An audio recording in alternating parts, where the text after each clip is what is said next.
இன்றைக்கி வந்து நம்ம வீட்டில் வந்து பீச்சுக்கு போகணும் சரி பீச்சுக்கு போகலாம். இப்போ என்ன போய் சாப்பிட போகிறோன்னா பீச் சுண்டல் அப்படின்னா பீச் சுண்டலுக்கு பீச்சுக்கு போவேன், நாங்கள் இங்கேயே சாப்பிட்றலாம், அதுக்கப்புறம் பீச்சுக்கு வேணுன்னா நம்ம போகலாம் அப்படின்னு. ஸோ இந்த மாதிரி ஸ்ட்ரீட் ஸ்நாக்ஸ் வந்து எப்படி வீட்டிலையே ரொம்ப டேஸ்டியாக பண்ணுறது அப்படின்ட்டு பார்க்கலாம். இது ஆக்சுவலாக ரொம்ப பாப்புலரான ஒரு ரொம்ப நல்ல ஒரு டிஷ் இது. ஸோ இதுக்கு மேலே ஒன்று கடாய் ஹீட் பண்ணிக்கலாம். அதுக்குள்ளே இன்க்ரீடியன்ட்ஸ் என்னென்னு நோட் பண்ணிக்கோங்க. பச்சை காஞ்ச பட்டாணி நல்லா ஊற வச்சு ஓவர் நைட்டாக ஊற வச்சு நல்ல ஒரு 5-6 விசில் விட்டு இது வேக விட்டுருக்கோம். அதுக்கப்புறம் உருளைக்கிழங்கு, வெங்காயம், தக்காளி, ஜீரகம், கரம் மசாலா, சாட் மசாலா, பிரியாணி மசாலா, லெமன் ஜூஸ், அப்புறம் மேலே எல்லாம் டெக்கரேஷனுக்கு வந்து பச்சை வெங்காயம், பச்சை மிளகா, ஓமப்பொடி, கேரட், பீட்ரூட் எல்லாமே ஆல் ஹெல்தி இன்க்ரீடியன்ஸாக நம்ம பண்ணிகிட்ருக்கோம். ஓகே, ஸோ இதில் வந்து நம்ம எப்படி பண்ணுறது அப்படின்னு பார்க்கலாம். நம்மளோட கோல்ட் வினர் ஆயிலில் வச்சு நம்ம இதை வந்து ஒரு தடுக்கா கொடுத்துக்கலாம். அதுக்கு ஆயில், அப்புறம் வந்து நல்லா இப்போ நான் அதை இந்த டிப் வந்து இந்த சீரீஸில் நிறைய சொல்லியிருக்கேன். தவா வந்து நல்லா ஹீட் பண்ணிவிட்டு ஆயில் விட்டுட்டதுக்கப்புறமா இதை போட்டிங்கனாக்கா உங்களோட டிஷ்ஷும் சூப்பராக இருக்கும். அது ஒட்டவும் ஒட்டாது. ஈவன் இந்த ஐட்டம்ஸ் வந்து அதில் பண்ணும்போது ஒட்டாமல் வருது.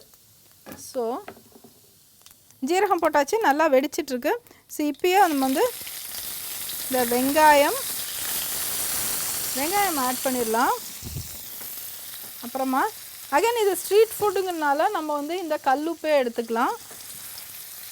ஓகே, எப்போவுமே உங்களோட ரெசிபீஸில் வந்து வெங்காயத்தோடையே வந்து நீங்கள் உப்பை ஆட் பண்ணிடுங்க. ஸோ தட் அந்த வெங்காயத்தில் இருக்க ஈரம் வந்து நல்லா அது வெளியில் வந்துடும். அண்ட் ஆல்சோ வந்து நல்ல டீப் ஃப்ரை, நல்ல ஒரு கேரமலைஸ்டு டீப் ஃப்ரை நல்லா வரும் நம்மளுக்கு. அதே மாதிரி இன்னொரு டிப் வந்து என்னென்னா, உப்பு கம்மியாக சாப்பிட்ணும் அப்படின்னு மெடிக்கலி நம்மளுக்கு இருந்ததுனாக்க நம்ம என்ன பண்ணணுன்னா கடைசியாக உப்பு ஆட் பண்ணணும் அப்படின்ட்டுன்னு சொல்கிறாங்க. ஏன்னா ஒவ்வொரு ஸ்டேஜ்லேயும் நம்ம வந்து உப்பு ஆட் பண்ணி சரியாக இருக்கான்னு பார்த்தாக்க அதில் வந்து உப்பு வந்து காய்கறி கொஞ்சம் இழுத்துரும். அப்புறம் அதுக்கு உப்பு திருப்பி பண்ணும், கிரேவிக்கு உப்பு பத்தாமல் இருக்கும். ஸோ அதனால் வந்து டயட்டாக கான்ஷியஸாக இருக்கும். டயட்னா medically for some important reason உப்பை கம்மி பண்ணணுன்னாக்க நீங்கள் எல்லாம் பண்ணினதுக்கப்புறம் உப்பு லைட்டாக ஆட் பண்ணினாக்க தான் கரெக்டாக இருக்கும். ஒவ்வொரு ஸ்டேஜ்லேயும் உப்பு ஆட் பண்ணிக்கிட்டே இருந்தீங்கனாக்கா அது வந்து நிறைய உப்பு தான் உங்களுக்கு செலவழியும். பட் அஃப்கோர்ஸ் அது வந்து ரொம்ப டயட்டில் இருக்கிறவங்களுக்கு இது நம்ம டேஸ்ட்டுக்கு செய்யும்போது நீங்கள் இந்த மாதிரி பண்ணிக்கலாம்.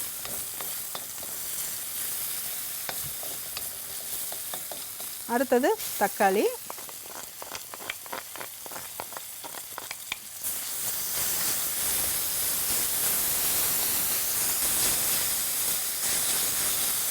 ஸோ இதில் வந்து நல்லா பச்சை மிளகாய் ஆட் பண்ணிடலாம்.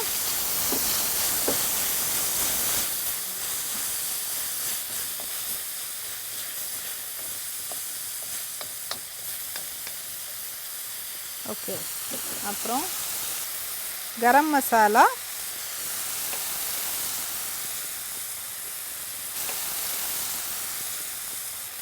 சாட் மசாலா. ஸோ நம்ம 3 மசாலாவுமே கொஞ்சம் கொஞ்சம் ஆட் பண்ணிட்டோம். கரம் மசாலா, சாட் மசாலா, பிரியாணி மசாலா 3மே ஆட் பண்ணிட்டோம். நல்லா வதக்கிட்டு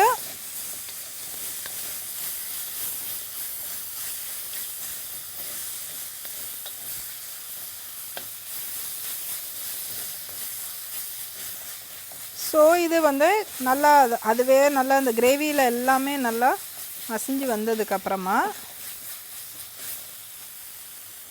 நம்ம நெக்ஸ்ட் வந்து இந்த பொட்டேட்டோ ஆட் பண்ணிடலாம். அதில் இது பெரிய பொட்டேட்டோ உருளைக்கிழங்காக இருக்கனால இதை நல்லா மசிச்சு தேவையான அளவு ஆட் பண்ணிக்கலாம்.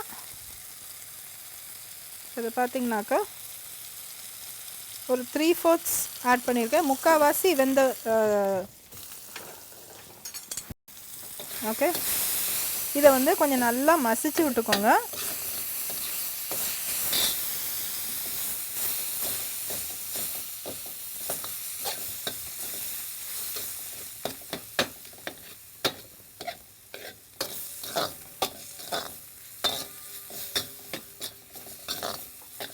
உப்பு ஏற்கனவே ஆட் பண்ணியிருக்கோம் நம்ம.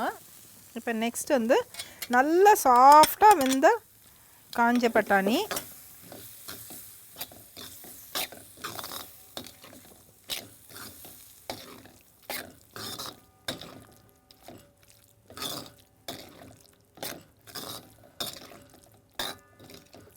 இப்போது இதுக்கு இன்னும் கொஞ்சோண்டு வாட்டர் ஆட் பண்ணிடலாம்.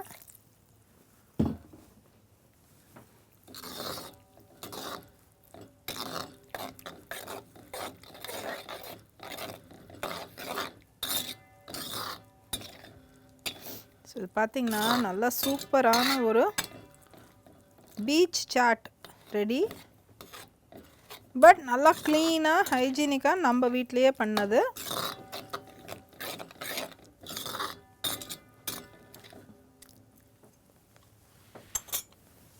லைட்டாக நீங்கள் செஞ்சிட்ருக்கும் போதே டேஸ்ட் பார்த்துடலாம். ஸோ தட் எல்லாமே சரியாக இருக்கான்னு பார்த்துடலாம்.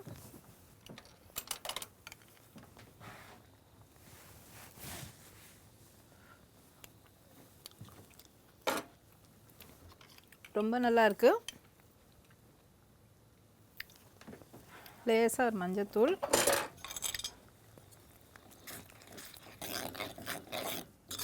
ஓகே. இப்போது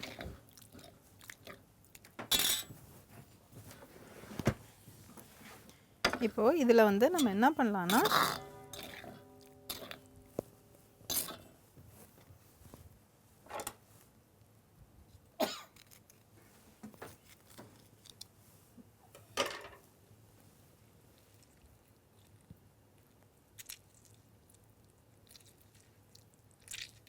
lemon juice,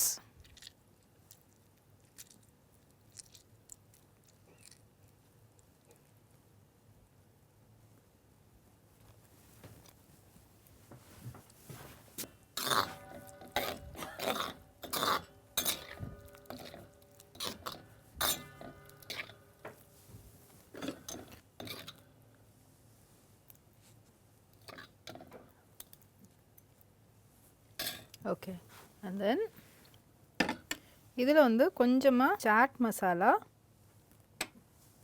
கேரட், பீட்ரூட், அப்புறம் ஓமப்பொடி சேவ். ஓகே, சூப்பராக இருக்குல்லங்க. வெங்காயம், இது மேலே கொஞ்சம் அடிஷ்னல் வெங்காயமும் ஆட் பண்ணிக்கலாம். அண்ட் அஃப்கோர்ஸ் மல்லி. ஸோ இது வந்து ஆக்சுவலாக சுண்டல் சாப்பிட்றதுக்கான ஒரு ஏர்லியர் ஸ்டேஜ். நம்ம ரொம்ப தெய்வீகமாக சுண்டல் சாப்பிட்ணும் அப்படிங்கிற மாதிரி இல்லாமல் இந்த சாட்டும் வந்து ஆக்சுவலாக இட்ஸ் அ ஃபார்ம் ஆஃப் சுண்டல் தான். என்ன ஒரு கிரேவி ஃபார்மில் இருக்குது. இது அப்படியே நீங்கள் சாப்பிட்டிங்கனாக்கா இது ஆக்சுவலாக 1 part மீல் மாதிரி தான். ஏன்னா உங்களுக்கு கார்போஹைட்ரேட்டுக்கு உருளைக்கிழங்கு இருக்குது. அண்ட் இந்த பட்டாணி வந்து it has some carbohydrate, protein இருக்கிறதுனால ரொம்ப நல்ல ஈவினிங் ஸ்நாக்கும் கூடாது. அண்ட் கொஞ்சம் நம்ம வீட்லேயே க்ளீன் பீட்ரூட், க்ளீன் கேரட்டை துருவி நம்ம போடும்போது it forms an excellent snack. ஓமப்பொடி வேணால் நீங்கள் கொஞ்சம் குறைச்சிக்கலாம். பிகாஸ் டயட்டாக சாப்பிட்றவங்க வந்து கொஞ்சம் கம்மியாக போட்டுக்கலாம். So definitely to try it out and see. And நாங்கள் உங்களை மீண்டும் அடுத்த வாரம் சந்திக்கிறோம். Till then you take care, have a great Sunday. And நிகழ்ச்சியோட அடுத்த பகுதியை வந்து தொடர்ந்து பாருங்கள். நாங்கள் உங்களை மீண்டும் அடுத்த வாரம் சந்திக்கிறோம். நன்றி, வணக்கம்.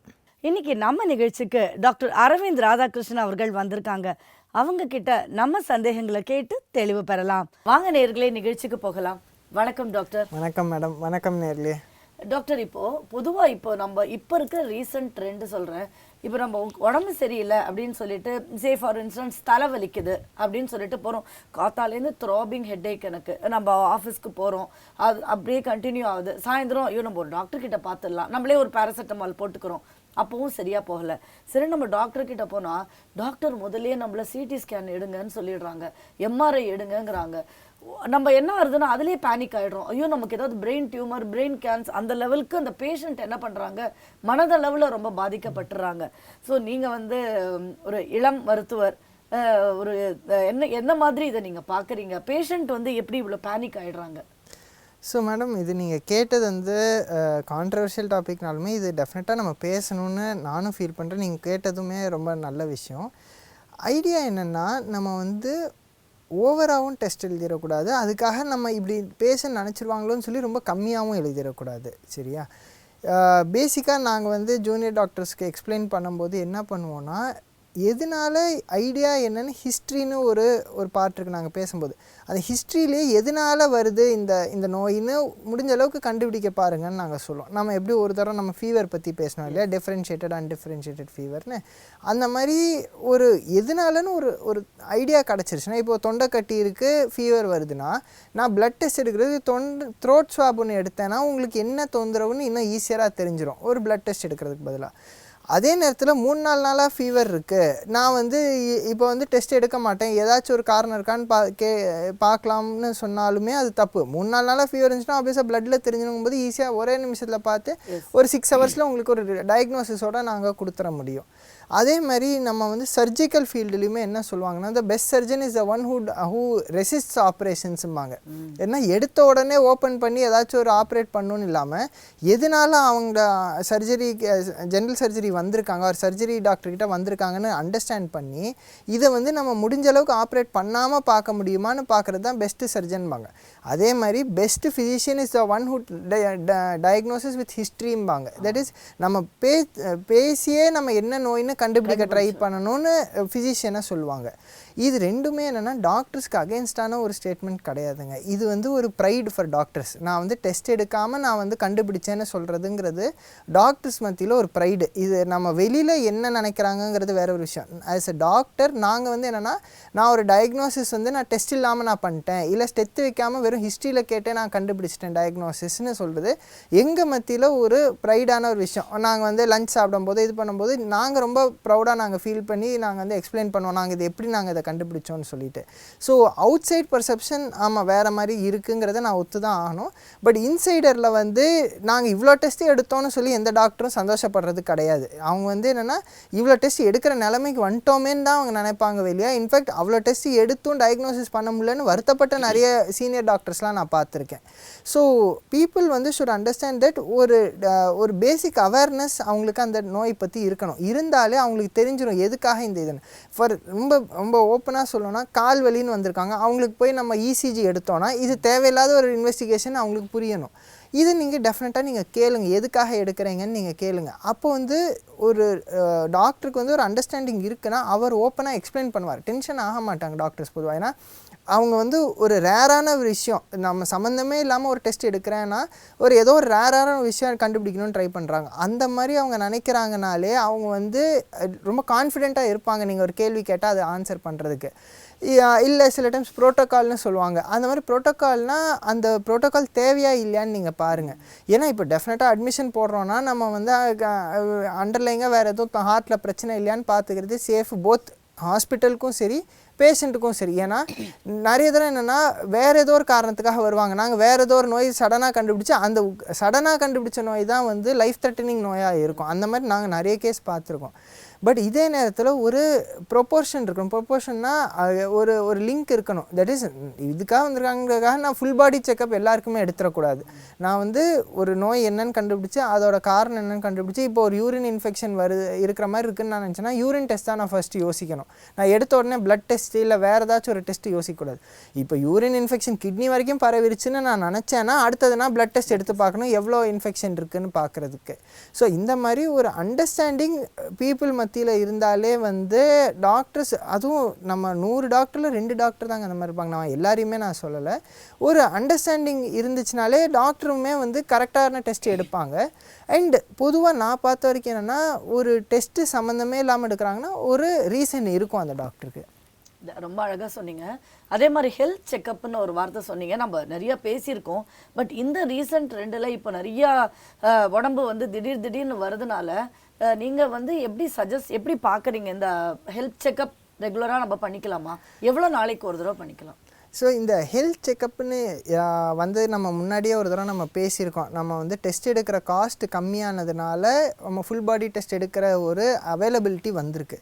இது என்னென்னா லீட் டைம்னு சொல்லி ஒரு கான்செப்ட் முன்னாடி இதை பற்றி பேசியிருக்கோம். என்னென்னா ஒரு நோய் தட் இஸ் கம்யூனிகபிள் நான் கம்யூனிகபிள் எந்த டிசீஸாக இருந்தாலுமே உடம்புல ஆல்ரெடி கொஞ்ச நாள் முன்னாடியே இருக்கும். அது ஓப்பனாக சிம்டம் காமிக்கிறதுக்கு ஒரு கேப் இருக்கும், 6 மாதமோ இல்லை 10 நாளோ டிபெண்டிங் ஆன் த டிசீஸ் இருக்கும். அதை கண்டுபிடிக்கிறதுக்கு தான் இந்த ஹெல்த் செக்கப் இருக்குது. நீங்கள் நல்லா இருந்தாலும் ஒரு டெஸ்ட் எடுத்து அந்த நோய் வரதுக்கு முன்னாடி கண்டுபிடிச்சிட்டிங்கன்னா நீங்கள் இன்னும் கொஞ்சம் ஈஸியராக அதை ட்ரீட்மெண்ட் பண்ணலாங்கிற ஐடியா தான். ஆனால் நான் என்ன பார்த்துருக்கேன், நிறைய பேர்லாம் மாதம் வந்து ஹெல்த் செக்கப் எடுத்திருக்காங்க.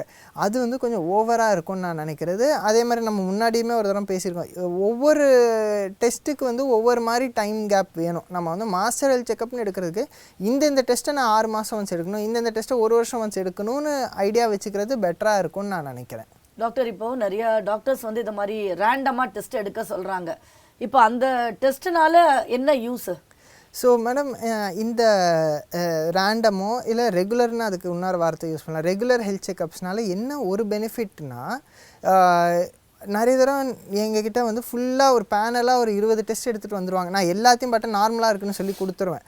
அவங்க அந்த டைம் ஃபீல் பண்ணுவாங்க, என்ன இவ்வளோ காசு செலவு பண்ணி நார்மலுங்கிறாருன்னு ஃபீல் பண்ணுவாங்க.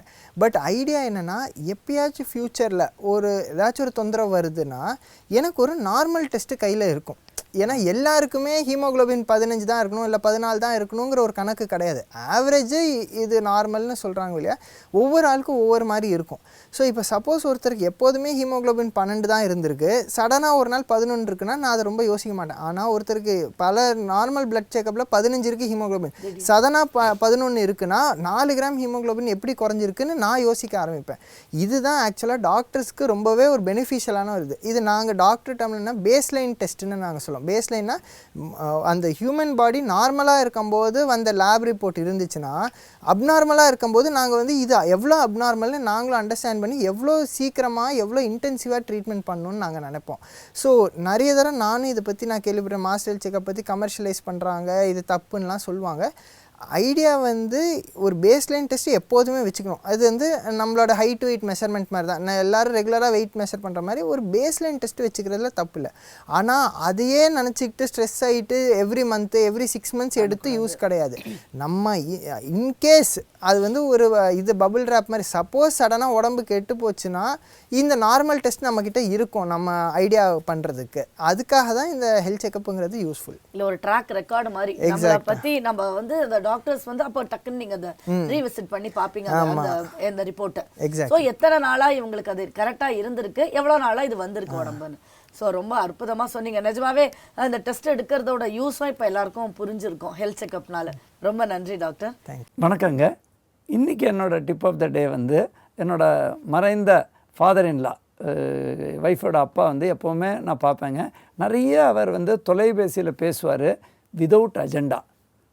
எப்போவுமே ஒருத்தர்கிட்ட நம்ம கால் பண்ணும்போது ஒரு ரிக்வெஸ்ட்டோடு அந்த கால் இருக்கக்கூடாது, ஒரு தேவையோட.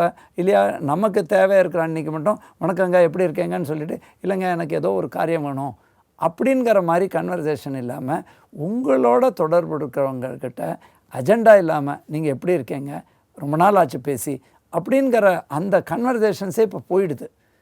எல்லோரும் என்ன பண்ணுறோன்னா, எந்திர முறையில் early morning, good morning, good ஆஃப்டர்நூன்னு நம்ம வாட்ஸ்அப்பில் போட்டுவிட்டோம், அதுதான் கான்வர்சேஷனுங்கிற மாதிரி ஆகிடுது. அதுலேருந்து வெளியில் வந்து நிறைய பேர்கிட்ட நம்ம பேசணுங்கிறது இல்லை, ஒரு ஸ்மாலர் சர்க்கிள் அதில் போய் நீங்கள் பேசி பாருங்கள். டெஃபினட்டாக உங்களுக்கு இன்னும் ரொம்ப யூஸ்ஃபுல்லாக இருக்கும். மற்றவங்களுக்கும் உங்கள் மேலே ஒரு பாசம் அதிகரிக்கும்.